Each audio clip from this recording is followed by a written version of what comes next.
Well, thank you, Congressman Kildee. Thank you for the introduction, and thank you for your leadership in the House in making this reality. I also wanted to shout out for Governor Whitmer, who I know is there. Thank you for your incredible leadership in Michigan. And I'm pleased to join you via video, although I wish we were there in person, but we're in Washington right now working on some other major legislation with my great colleague, Senator Stabenow, who together we worked awfully hard to make sure the legacy chips in particular were receiving the funding they needed. The chips that are in all of our automobiles and are critical to the auto industry. And I'm really honored to be with President Biden, who has shown just incredible leadership on this issue, and understanding that right now we are facing some significant challenges to our supply chain, not just with semiconductors, but we have learned as a result of this pandemic that supply chains can be very vulnerable, particularly when you're sourcing key components overseas. And unfortunately, that's exactly what's happening with semiconductors. This is a problem that I actually identified back in 2019 when I did a report as then the ranking member of Homeland Security, where we looked at shortages of drugs in America, that in this great country of ours, we had shortages. And a big reason for that was that 85% of all of the precursor chemicals that go into nearly every drug that we use in our country comes from China. We are dependent on the Chinese for a critical component to drugs that we need for medical purposes.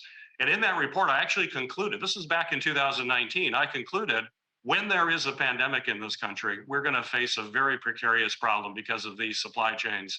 And certainly we saw that in the pandemic, shortages of masks and swabs and all sorts of medical equipment. And unfortunately, it's not just medical equipment. Now we are facing a shortage with semiconductors, critical components, because we're overly dependent on foreign manufacturers, whether that's South Korea or Taiwan or China.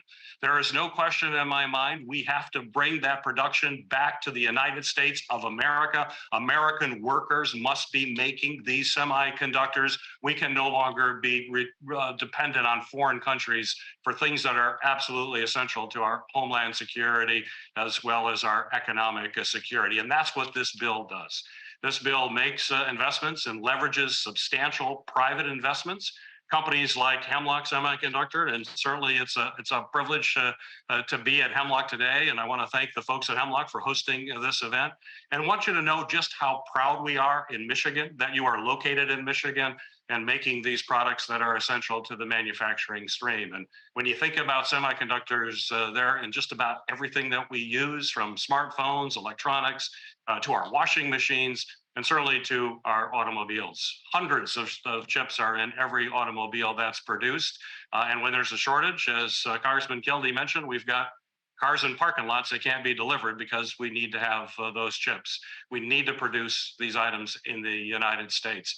And when you think about where the future of the auto industry is going, as we move to electric vehicles, those vehicles will require even more chips. And then when we move to self-driving autonomous vehicles, which represents the future of mobility in our country, they require even more chips. This is a problem that only gets more challenging, only gets more difficult in the years ahead.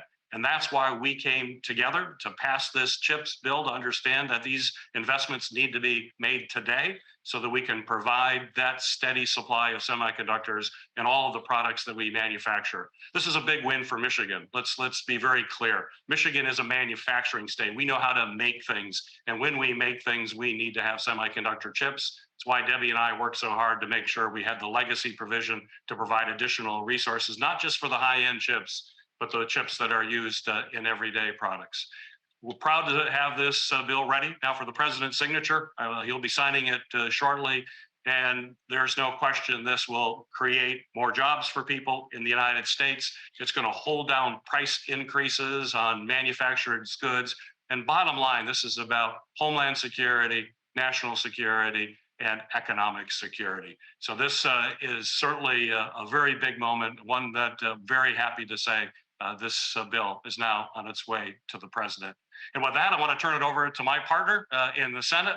And certainly we locked arms on this legislation and celebrated when it passed the Senate, and we'll celebrate once again when President Biden signs it into law. Senator Stabenow. Well, thank you, Senator.